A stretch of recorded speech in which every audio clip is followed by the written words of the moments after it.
할렐루야! 오늘도 새날을 주신 하나님을 찬양합니다. 하나님께서 우리의 걸음걸음 함께 동행하여 주신다면 오늘 그 어느 때보다 행복하고 복되고 찬송이 울려 퍼지는 이날이 되어질 줄 믿습니다. 말씀과 함께 주님과 함께 복된 이날 보내시기를 주님의 이름으로 축복합니다. 자, 오늘 우리에게 주시는 하나님의 말씀, 오늘은 5월 6일이죠. 그래서 잠언 6장 말씀 함께 보겠는데요. 잠언 6장 1절에서 5절까지 말씀 제가 봉독해 드리겠습니다. 내 아들아, 네가 만일 이웃을 위하여 담보하며 타인을 위하여 보증하였으면 내 입의 말로 내가 얽혔으며 내 입의 말로 인하여 잡히게 되었느니라. 내 아들아, 내가 내 이웃의 손에 빠졌은즉 이같이 하라. 너는 곧 가서 겸손히 내 이웃에게 간구하여 스스로 구원하되 내 눈을 잠들게 하지 말며 눈꺼풀을 감기게 하지 말고 노루가 사냥꾼의 손에서 벗어나는 것 같이 새가 그물 치는 자의 손에서 벗어난 것 같이 스스로 구원하라. 아멘. 네, 오늘도 이 말씀을 통해 하나님의 음성을 들을 수 있기를 바랍니다. 아마 많은 분들 중에 또 어떤 분들은 과거에 보증을 좀 잘못 서고 그래서 큰 낭패를 당했던 경험이 있으신 분들이 계실 텐데요. 이분들은 아마 오늘 본문 말씀을 보면서 맞아 내가 그때 보증 쓰는 게 아니었어, 아마 그렇게 생각하시면서 이 말씀을 또 그렇게 적용해 가실 수 있겠습니다. 그래서 오늘 1절에 담보도 함부로 제공하지 말고 보증 쓰는 것도 함부로 서지 말아라. 이것은 내 말로 사람에게 얽매이는 것이다. 그렇게 말씀하시죠. 근데 이 말씀을 우리 인생의 좀 더 넓은 분야에 좀 적용을 해본다면, 일반화해서 적용해 본다면 이 말씀은 경솔히 판단하지 말고 섣부르게 선택하지 말아라 하는 말씀이 될 것입니다. 우선 우리가 이렇게 경솔히 또 섣부르게 판단하게 되면 어떤 일이 생기느냐? 그 결과는 후회만 남을 수밖에 없는 것입니다.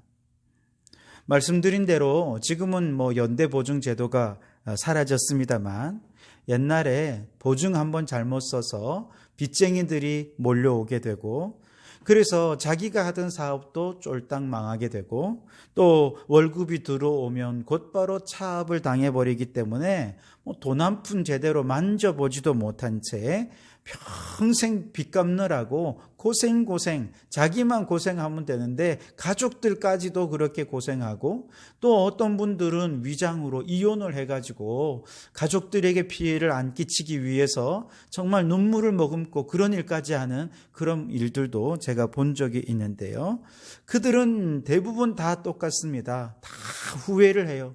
내가 그때 왜 도장을 찍어 주었지? 내가 그때 정말 잘못 생각하고 내가 그때 정말 왜 그렇게 판단했는지 모르겠어. 정말 후회하는 분들이 많습니다. 그때 내가 좀 더 알아보고 전후 사정을 좀 잘 파악하고 그렇게 했으면 이런 일들은 안 생겼을 텐데 하면서 정말 후회하는 분들이 참 많습니다. 결국 경솔하게 판단하고 섣부르게 판단하게 되면 이렇게 그의 인생에 후회밖에 남는 것이 없더라 하는 것이죠. 그래서 우리는 후회함 없이 살아야 하겠는데, 우리가 이렇게 후회하지 않고 살려면 어떻게 해야 되느냐? 성급하게 판단하지 않고 또 섣부르게 판단하지 않으려면 어떻게 해야 하느냐? 여러분, 우리가 성급하게 판단하지 말라고 하니까 그럼 좀 오래 생각해 보면 괜찮을까요? 심사숙고해서 주변의 상황 여건들 잘 전후좌우를 잘 살피고 그렇게 판단하면 후회함이 없을 수 있을까요? 그렇지 않습니다. 아무리 우리가 주변의 여러 지식과 이런 상황들을 잘 살펴서 판단하더라도 후회할 수 있는 일들이 얼마든지 생길 수 있습니다. 그렇다면 어떻게 해야 우리가 후회함 없는 선택을, 올바른 판단을 할 수 있는 것일까요? 그것은 올바른 기준을 가지고 선택하는 것입니다. 올바른 기준을 따라 선택했다면 그 기준에 합당한 선택은 후회함이 없어요. 그러나 기준에서 벗어난 선택을 하면 틀림없이 후회할 수밖에 없게 됩니다. 자, 그렇다면 우리가 그리스도인으로서 어떤 일들을 판단하고 선택할 때 후회함 없이 선택하는 그 기준이 무엇일까요? 그것은 바로 하나님의 뜻이 무엇이냐 하는 것입니다. 하나님이 무엇을 원하시는가 이것을 생각하고 하나님의 뜻에 대해 확신하면서 어떤 일들을 선택했다면 그는 그 선택의 결과 여러 가지 어려움이 다가올 수 있을 거예요. 그래도 후회함이 없습니다. 왜냐? 하나님의 뜻에 합당한 선택을 했기 때문에 그래요. 그런데 그 기준에서 벗어나서 아무런 기준 없이 그저 때로는 감정에 따라서 감정에 휩쓸려서 어떤 일들을 선택하고 또 인간적인 판단을 따라서 그저 내가 보니 이것이 제일 유익할 것 같아 라고 하는 선택을 따라 선택했다면 그만 그 선택의 결과 어려움이 다가올 때 그는 후회하게 되고 낙심하게 된다는 것이죠. 자, 여러분, 룻기의 말씀을 보면 나오미의 남편 엘리멜렉이 모압으로 이사를 하게 되는데 그 가정이 모압으로 이사를 하게 되는 이유는 딱 한 가지입니다. 기근을 피하기 위해서입니다. 기근 때문에 베들레헴에서 더 곡식이 나지를 않고 먹을 게 없으니까 어쩔 수 없이 베들레헴보다 좀 더 풍요로운 모압으로, 기근의 영향이 좀 더 적은 모압으로 이사를 할 수밖에 없었던 것이죠. 그의 판단은 대단히 이성적이고 합리적인 판단이었을 것입니다. 자, 그럼에도 불구하고 그렇게 이사를 하고 모압으로 갔을 때 그곳에서 안타깝게도 두 아들이 이방의 여인과 결혼을 하게 됩니다. 하나님이 기뻐하지 않으셨을 것입니다. 그리고 또한 그곳에서 정착해 살면서 아마 믿음도 신앙도 많이 잃어버렸을 것입니다. 그 결과 엘리멜렉이 죽어버립니다. 두 아들도 그 자리에서 모압에서 죽어버리는 그런 너무나도 안타까운 결과를 얻게 되는 것이죠. 자, 나오미의 입장에서 보면 남편도 죽었습니다. 아들들도 죽었습니다. 이제 과부가 된 자신과 두 며느리만이 남아있는 상황입니다. 얼마나 그가 모압에 온 것을 후회했겠습니까? 그때 좀 어려워도 베들레헴에 남아있을 걸. 그때 조금만 힘들여도 견뎠으면 아마 그 위기를 이길 수 있었을 텐데 이렇게 가족들이 객지에서 객사하는 일들은 생기지 않았을 텐데 아마 땅을 치며 후회하고 있었을 것입니다. 자, 그런데 참 놀라운 것은 그 두 며느리 가운데 룻의 선택을 한번 생각해 보십시오. 자신의 남편도 죽었습니다.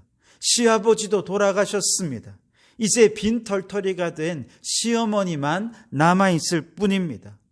그런데 바로 이때 룻의 선택의 판단의 기준은 무엇이었습니까?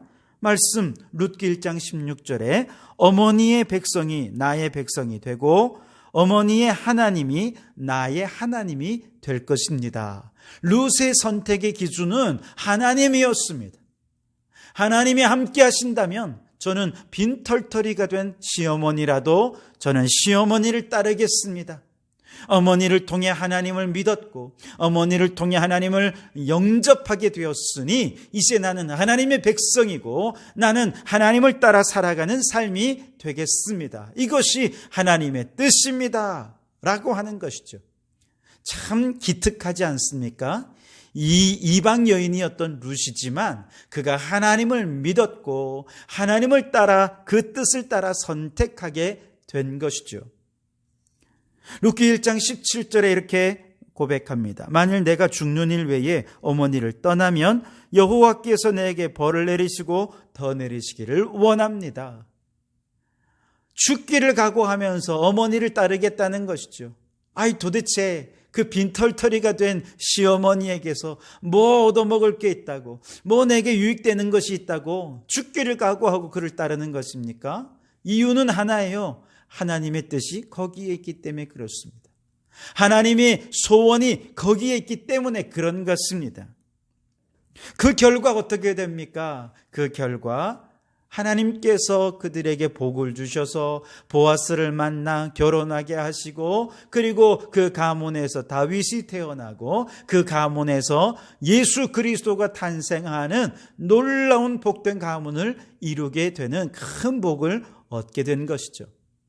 그런데 만약 이 룻이 그렇게 하나님의 뜻을 따라 선택한 이후에 정말 지지지도 못 살고 계속해서 큰 어려움만 겪었다 하더라도 아마 룻은 후회함이 없었을 것입니다. 왜요? 하나님의 뜻을 따라 선택한 것이기 때문에 그렇습니다. 그렇습니다, 여러분. 경솔하고 성급하게 판단하는 그 자리에는 하나님이 없습니다.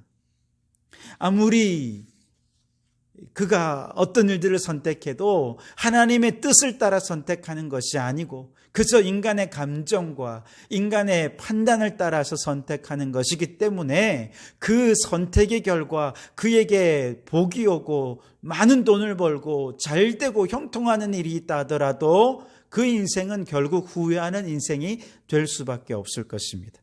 그러나 우리가 기도하면서 하나님의 뜻이 어디에 있습니까? 하나님의 소원은 어디에 있습니까? 하나님이 뜻하는 것을 따르기 원합니다. 그렇게 기도하며 하나님의 뜻을 확신하며 그 일들을 선택한다면 그 선택의 결과 어떤 어려움이 온다 할지라도, 정말 큰 고난이 온다 할지라도 후회함 없이 그 길을 걸어가게 될 줄 믿습니다.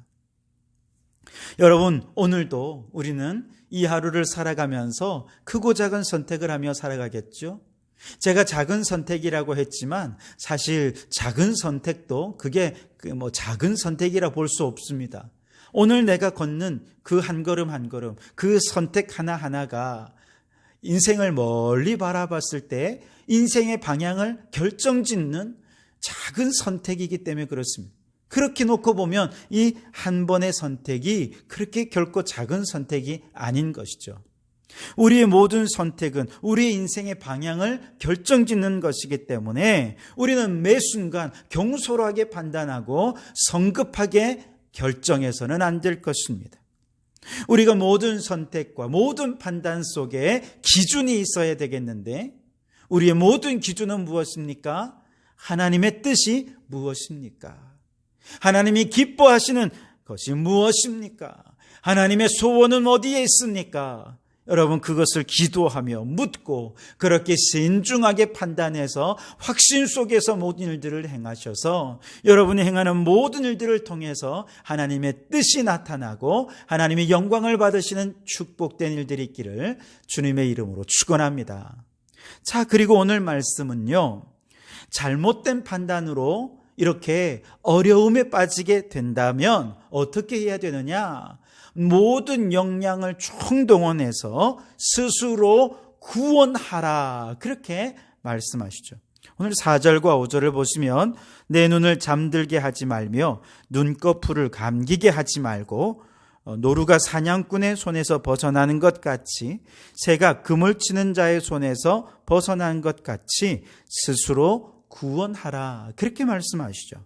즉 섣부른 판단으로 인해서 초래된 여러 가지 어려움, 이 고난, 이 위기를 해결하기 전까지 편히 잠들지도 말고 쉬지도 말고 자신이 가진 모든 에너지, 모든 열정, 모든 역량을 쏟아부어서 자신이 얽매인 이 모든 것들로부터, 이 위기로부터 벗어나라고 그렇게 말씀하시는 것이죠.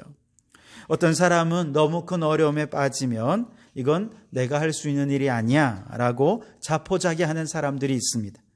어떤 사람은 그저 운명에 몸을 맡기면서 책임지려 하지 않는 사람도 있습니다. 어떤 사람은 하나님께 다 맡기니 하나님께서 해결해 주십시오, 그렇게 겉으로는 믿음 좋은 척 하면서도 자신은 아무런 노력도 하지 않는 그런 사람들이 있습니다. 모두가 다 옳지 않은 태도입니다. 믿음이 좋은 것은 더더욱 아닙니다. 여러분, 아무런 원칙과 기준도 없이 그저 자신의 성급한 선택과 판단에 의해 초래된 인생의 위기라고 한다면 우리는 결코 도망가서는 안 됩니다. 그 위기를 회피해서도 안 되고 운명에 맡겨버려서도 안 됩니다. 하나님께 다 맡긴다라고 하면서 그렇게 해서도 안 됩니다. 우리는 위기의 해결을 위해서 정말 최선을 다해 노력해야 합니다. 때로는 잠을 좀 자지 못하더라도, 아무리 피곤하고 힘이 들어도, 좀 더 극단적으로 말하자면 죽기를 각오하고 덤벼들어서 반드시 이 위기를 벗어날 수 있어야 합니다. 이와 같은 위기의 때에 진정한 믿음은 하나님께 맡기면 하나님이 다 해결해 주실 것입니다. 이게 믿음이 아니에요. 진정한 믿음은 하나님께서 나를 통해 일하시도록 나를 주님의 도구로 드립니다. 나를 사용해 주십시오. 그러면서 그 위기를 벗어나기 위해 최선의 노력을 다하는 것, 이것이 진정한 믿음인 것이죠. 그래서 기도하면서 하나님 나를 사용해 주십시오. 이 위기를 이기게 해 주십시오. 기도하면서 위기를 벗어나기 위해 최선을 다할 때 하나님께서 그를 통해 일하시고 역사하셔서 위기를 통해서 오히려 하나님의 뜻을 발견하게 되는 기회로 삼게 해 주실 줄 믿습니다. 여러분, 할 수 있으면 하나님의 뜻을 알고 후회함 없이 선택하고 결단하며 나아가는 여러분 되시길 바랍니다. 그러나 연약한 우리는 때로 인간적인 판단을 따라 섣부르게 선택하고 후회할 때가 참 많이 있습니다. 그럴 때라도 여러분 그곳에 주저앉아 있지 마시고 하나님의 도구가 되어서 속히 위기를 벗어나기 위해 여러분 최선의 노력을 다하실 수 있기를 바랍니다. 그러면 그 위기가 오히려 하나님의 뜻을 깨닫고 하나님의 복을 누리게 되는 기회로 변화되어질 줄 믿습니다. 여러분, 이 모든 오늘 하루의 순간순간을 하나님의 뜻을 묻고 하나님의 뜻대로 행하며 살아가는 우리 모든 성도들의 하루가 되실 수 있게 되기를 주님의 이름으로 축원합니다. 기도하시겠습니다. 하나님, 오늘도 새날을 허락하시니 감사합니다. 오늘 이 하루 살면서도 수많은 선택과 판단을 하며 살아갈 것입니다. 그때마다 하나님의 뜻을 묻고 그 뜻에 따라 후회함 없는 삶을 살게 하여 주옵소서. 혹 섣부르게 인간적으로 판단하여 위기를 만났더라도 당황하지 말고 포기하지 말고 운명에 맡기지도 말고 하나님께서 일하시도록 주님의 도구로 충실하게 모든 용량을 쏟아부어 위기를 벗어나는 저희들 되게 해 주옵소서. 그리하여 위기 속에서 하나님의 뜻을 발견하는 기회를 잡게 해 주시옵소서. 오늘 이 하루도 그렇게 하나님의 뜻을 이루며 살아가는 복된 날 되게 해 주실 줄 믿고 예수님 이름으로 기도하옵나이다. 아멘.